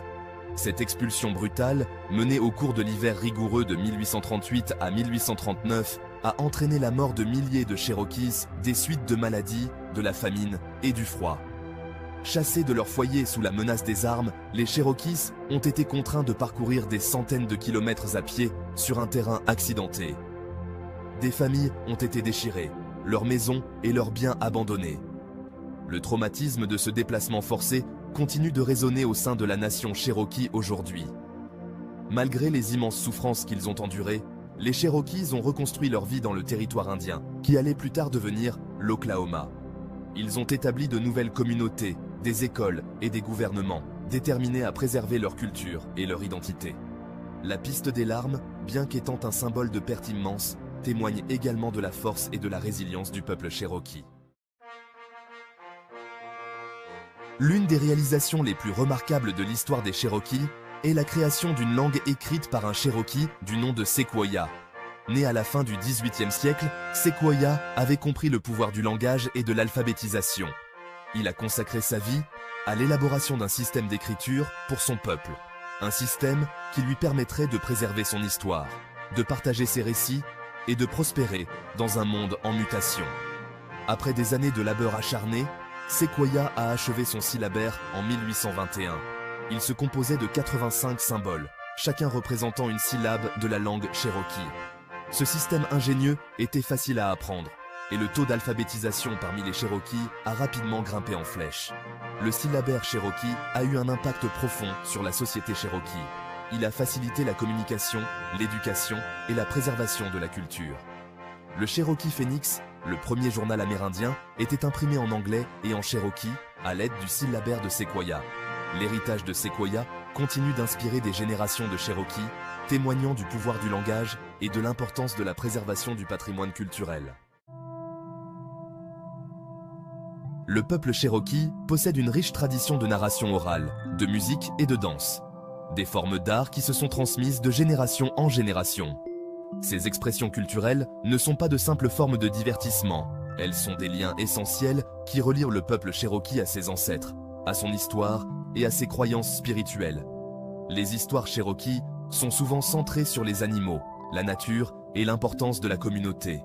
Ces contes, racontés et retransmis autour des feux et lors de rassemblements, enseignent des leçons morales, préservent l'histoire et divertissent. La musique traditionnelle Cherokee, qui met souvent en scène des tambours, des flûtes et des hochets, accompagne les cérémonies, les danses et les rassemblements sociaux. La danse joue un rôle essentiel dans la culture Cherokee. Des jeux de pieds complexes de la danse stomp aux mouvements vibrants des danses sociales, chaque pas raconte une histoire, exprime une émotion et honore la tradition. Ces danses sont une expression vibrante de l'identité Cherokee, transmise de génération en génération au sein des familles et des communautés. Les traditions artistiques Cherokee sont profondément ancrées dans leur lien avec le monde naturel et leur héritage culturel. Les artisans Cherokee sont réputés pour leur talent dans la vannerie, la poterie, le perlage et la sculpture sur bois. Chaque pièce reflète la vision artistique unique de son créateur, tout en honorant les traditions transmises de génération en génération. Les paniers Cherokee, tissés à partir de rotin, de chêne blanc, sont à la fois beaux et fonctionnels. Ils sont utilisés pour la récolte et le stockage des aliments, à des fins cérémonielles et comme objets d'art. La poterie Cherokee est connue pour ses motifs distinctifs et sa durabilité. Le perlage, introduit après le contact avec les Européens, est devenu partie intégrante des traditions artistiques Cherokee. La sculpture sur bois occupe également une place particulière dans l'art Cherokee. Aujourd'hui, la nation Cherokee est confrontée à un nouvel ensemble de défis alors qu'elle s'efforce de protéger sa souveraineté, de préserver sa culture et de s'assurer la place qui lui revient de droit dans la société américaine. Comme de nombreuses communautés autochtones, le peuple Cherokee est aux prises avec des problèmes liés aux droits fonciers, aux opportunités économiques, aux disparités en matière de santé et à la lutte continue pour la reconnaissance et le respect de son patrimoine culturel. Malgré ces défis, la nation Cherokee a fait des progrès significatifs en matière d'autodétermination et de développement économique. Elle a créé des entreprises prospères, investi dans l'éducation et la santé et continue de défendre ses droits issus de traités et sa souveraineté. Le peuple Cherokee continue de faire entendre sa voix pour protéger ses sites sacrés, préserver sa langue et s'assurer que ses traditions sont transmises aux générations futures. Sa résilience et sa détermination sont une source d'inspiration, un témoignage de l'esprit durable du peuple Cherokee. La nation Cherokee est aujourd'hui le témoignage de l'esprit durable de son peuple. Malgré des siècles d'adversité, le peuple Cherokee a non seulement survécu, mais il a prospéré. Il a reconstruit sa nation, revitalisé sa langue et continue de célébrer son riche patrimoine culturel. La nation Cherokee, dont le siège est à Tahlequah, en Oklahoma, est gouvernée par un chef principal et un conseil tribal élu. Ils fournissent des services essentiels à leurs citoyens, notamment dans les domaines de la santé, de l'éducation et du logement, tout en promouvant le développement économique et la préservation de la culture. Le peuple Cherokee reste profondément attaché à son identité culturelle. Il participe activement à la revitalisation de sa langue, à la transmission des savoirs traditionnels et au partage de ses histoires avec le monde. La nation Cherokee est un phare d'espoir et de résilience, un témoignage de la puissance d'un peuple déterminé à prendre son destin en main. L'histoire du peuple Cherokee témoigne du pouvoir durable de l'esprit humain. Son parcours a été marqué à la fois par d'immenses épreuves et par une extraordinaire résilience. De la piste des larmes à la revitalisation de sa langue, le peuple Cherokee a fait face à chaque défi avec une force et une détermination inébranlables. Son histoire nous rappelle l'importance de la préservation de la culture, de la lutte pour la justice sociale et du pouvoir d'un peuple uni par une histoire commune et un objectif commun. Le peuple Cherokee continue d'inspirer le monde par son attachement indéfectible à son héritage, à sa langue et à son droit à l'autodétermination. Alors que nous nous tournons vers l'avenir, l'héritage du peuple Cherokee nous sert de phare d'espoir et d'appel à l'action. Il nous rappelle qu'il est important de comprendre et de respecter l'histoire et la culture des peuples autochtones et d'être solidaires avec eux dans leur lutte pour la protection de leurs droits, de leurs terres et de leur patrimoine culturel. L'esprit de Cherokee, un esprit de résilience, d'innovation et de détermination sans faille, continue d'inspirer les générations à venir. Et que dirons-nous du peuple Maori, le peuple de la terre, une culture ancienne et fière? Ils sont profondément liés à la terre d'Aotearoa, aujourd'hui connue sous le nom de Nouvelle-Zélande. Leur histoire, leurs traditions et leur langue sont fascinantes. Elles offrent une perspective unique sur le monde. Ce documentaire explorera la riche tapisserie de la culture maori. Il explorera leur lien spirituel profond avec la nature. Il abordera également les défis auxquels ils sont confrontés et leur héritage durable. Le peuple maori a un profond respect pour ses ancêtres. Ils croient que leurs ancêtres les guident et les protègent. Leur histoire est transmise de génération en génération. Cela se fait par le biais de contes, de chants et de danses. Ces traditions maintiennent leur culture vivante et dynamique. La langue maori est appelée Te Reo Maori. Elle est considérée comme un taonga, un bien précieux. La langue est profondément liée à leur identité. Elle exprime leur vision du monde et leurs croyances spirituelles uniques. Grâce à l'éducation et aux programmes culturels, la jeune génération apprend à apprécier et à perpétuer son riche héritage. Les événements communautaires et les expositions d'art jouent un rôle crucial dans la préservation et la célébration de la culture maori. La sagesse des aînés et l'enthousiasme des jeunes garantissent que la culture maori reste dynamique et résiliente. La navigation sur le Pacifique, le voyage vers Aotearoa. Il y a des siècles, les ancêtres des Maoris se sont lancés dans un voyage audacieux. Ils ont traversé le vaste océan Pacifique à la recherche d'une nouvelle patrie. Ils sont venus de Polynésie dans des wakas ou pirogues finement conçues. Ces navigateurs expérimentés utilisaient les étoiles, le soleil et les courants comme guides. Le voyage fut long et périlleux. C'était un témoignage de leur courage et de leur expertise maritime. Ils finirent par atteindre les côtes d'Aotearoa. La terre était fertile et abondante. Ils la baptisèrent le pays du long nuage blanc. Dès leur arrivée, ils établirent des tribus et une structure sociétale basée sur la parenté et le respect. Ils vivaient en harmonie avec la nature. Ils ont développé un lien spirituel profond avec la terre. Le te reo maori est bien plus qu'un simple moyen de communication. La langue de la terre, c'est l'âme de la culture maori. Elle incarne leur histoire, leurs valeurs et leurs croyances spirituelles. Chaque mot est imprégné de sens et de lien avec la terre. La langue a souffert pendant la colonisation, mais elle a connu un regain ces derniers temps. Le peuple maori s'emploie activement à revitaliser sa langue. Il crée des écoles d'immersion linguistique et encourage son utilisation dans la vie quotidienne. Le gouvernement en a fait une langue officielle de la Nouvelle-Zélande. Cela témoigne de son importance culturelle.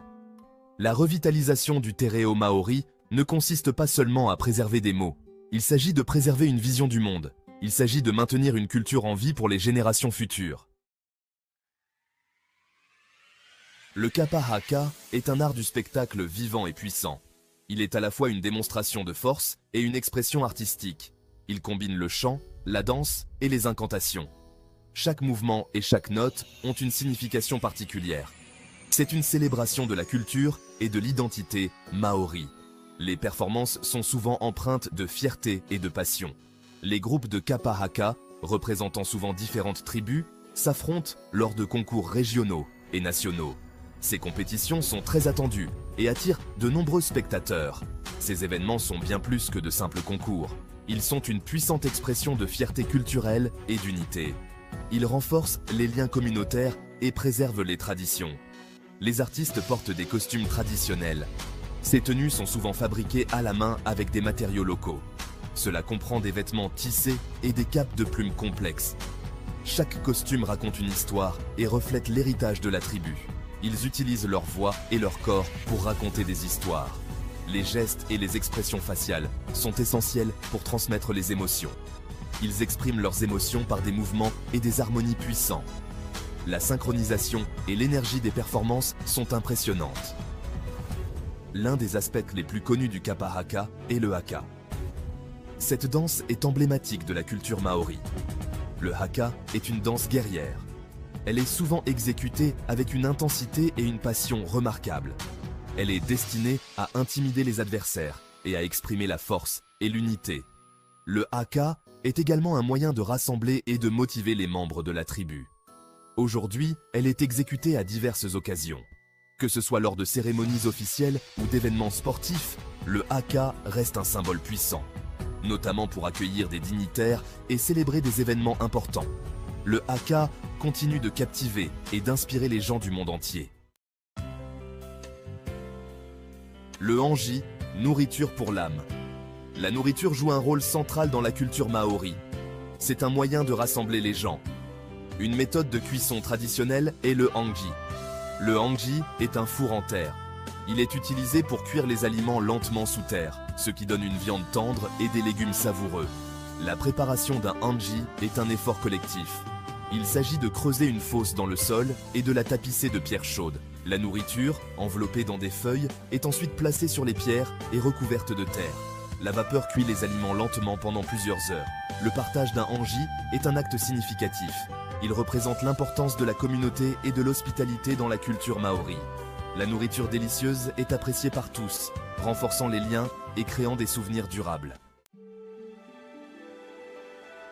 Mana et tapu, l'équilibre sacré. La vision du monde maori est profondément spirituelle. Les concepts de mana et de tapu sont au cœur de leurs croyances. Le mana désigne le pouvoir spirituel et le prestige. Il est hérité des ancêtres et peut être acquis par des actes. Le tapu, en revanche, désigne quelque chose de sacré ou d'interdit. Ces concepts sont liés et régissent de nombreux aspects de la vie maori. Ils influencent les interactions sociales, la gestion des ressources et leurs relations avec le monde naturel. Respecter le tapu et maintenir le mana est essentiel pour préserver l'équilibre et l'harmonie. Certains lieux, objets et individus sont considérés comme tapus. Cela signifie leur importance spirituelle. Par exemple, les lieux de sépulture sont hautement tapus. Ils sont traités avec le plus grand respect. Gardien de l'environnement. Le peuple maori a un lien profond avec l'environnement. Il se considère comme le gardien de la terre, ou kaitiaki. Il croit en la vie, en harmonie avec la nature. Il a la responsabilité de la protéger pour les générations futures. Cette philosophie se reflète dans ses pratiques traditionnelles. Ces pratiques comprennent la pêche durable, la gestion des ressources et l'utilisation de matériaux naturels. Ils possèdent une riche connaissance de la faune et de la flore d'Aotearoa. Ils utilisent ces connaissances pour maintenir le délicat équilibre de l'écosystème. Ces dernières années, les Maoris ont été à l'avant-garde de l'activisme environnemental. Ils plaident pour la protection de leurs terres et de leurs eaux ancestrales. Ils reconnaissent l'interdépendance de tous les êtres vivants. Ils s'efforcent de vivre d'une manière qui honore ce lien sacré.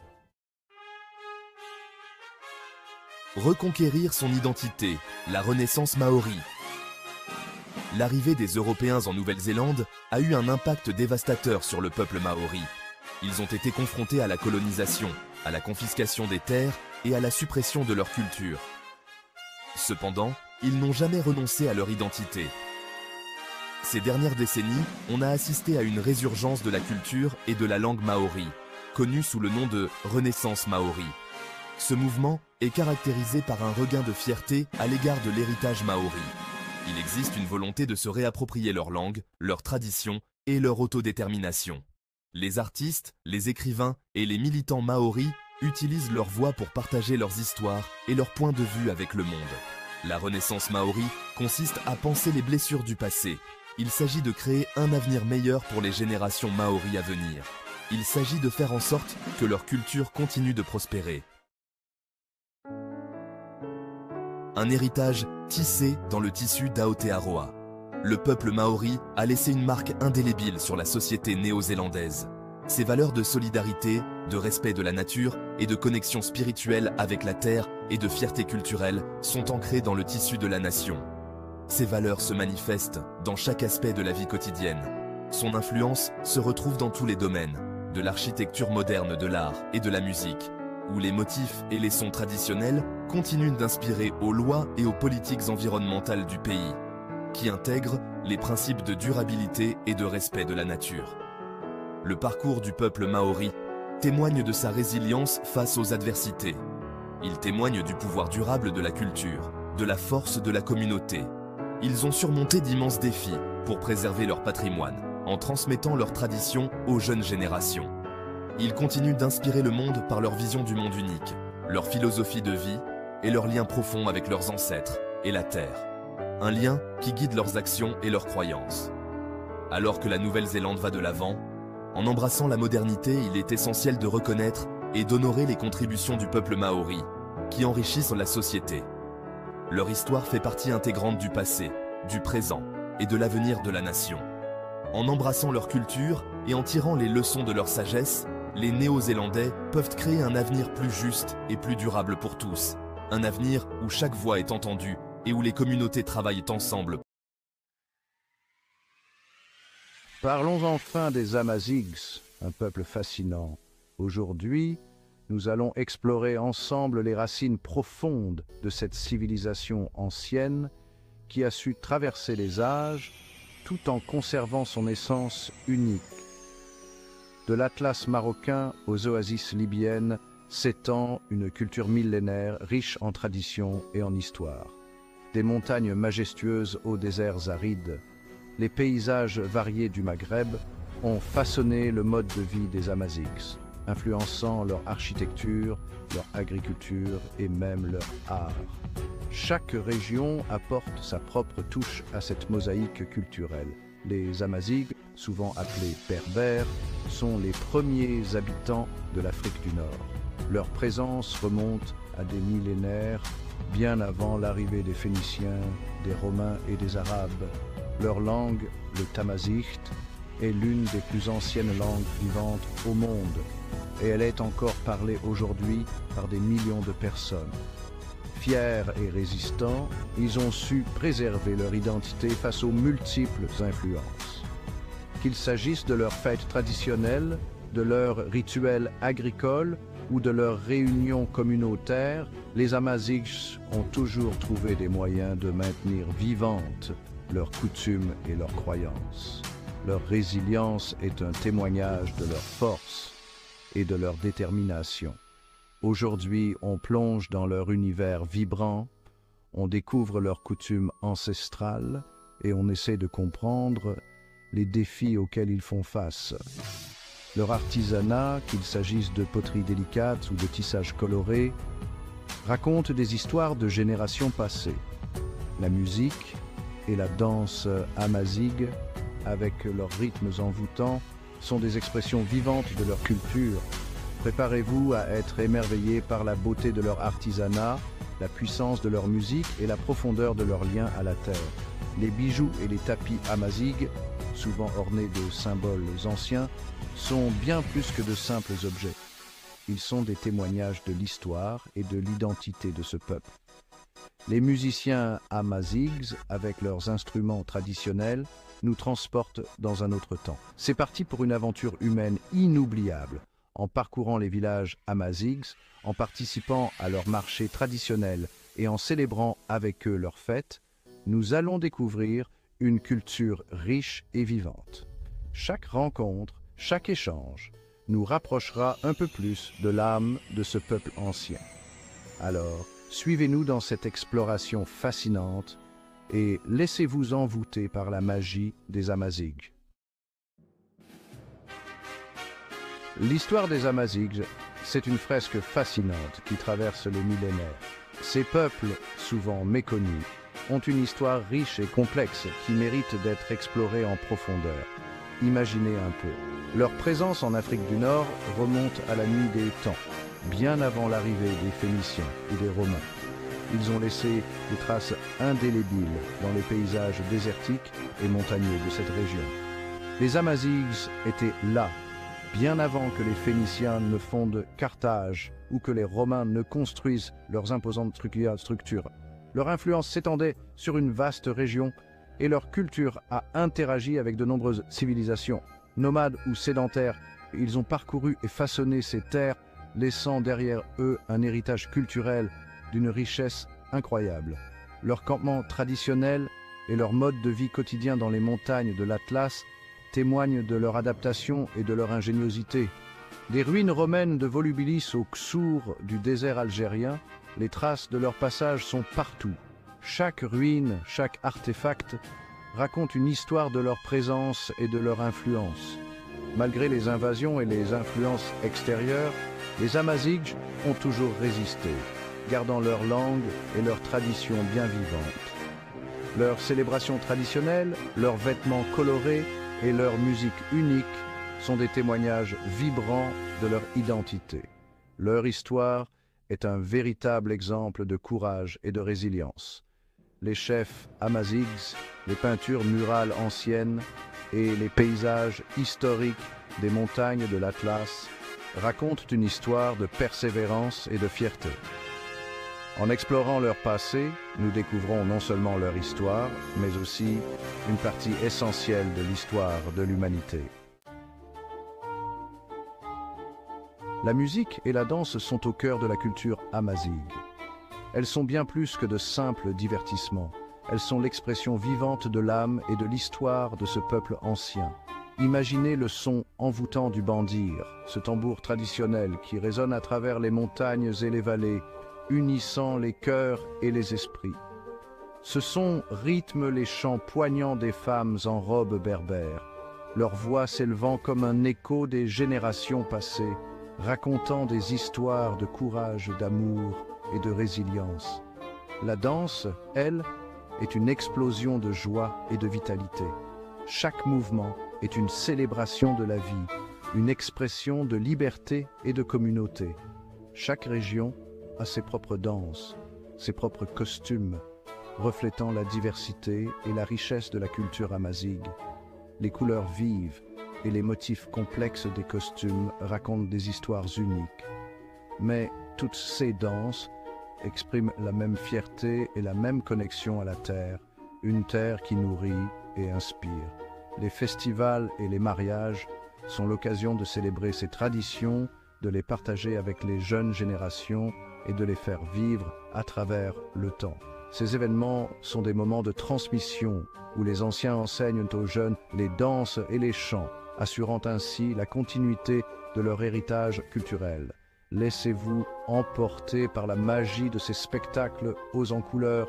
Ils sont une fenêtre ouverte sur l'âme des Amazighs, une invitation à découvrir et à célébrer une culture riche et vibrante.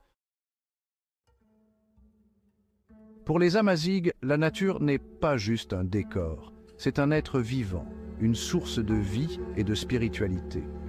Leur mode de vie traditionnel est en harmonie avec la terre, respectueux de ses rythmes et de ses ressources.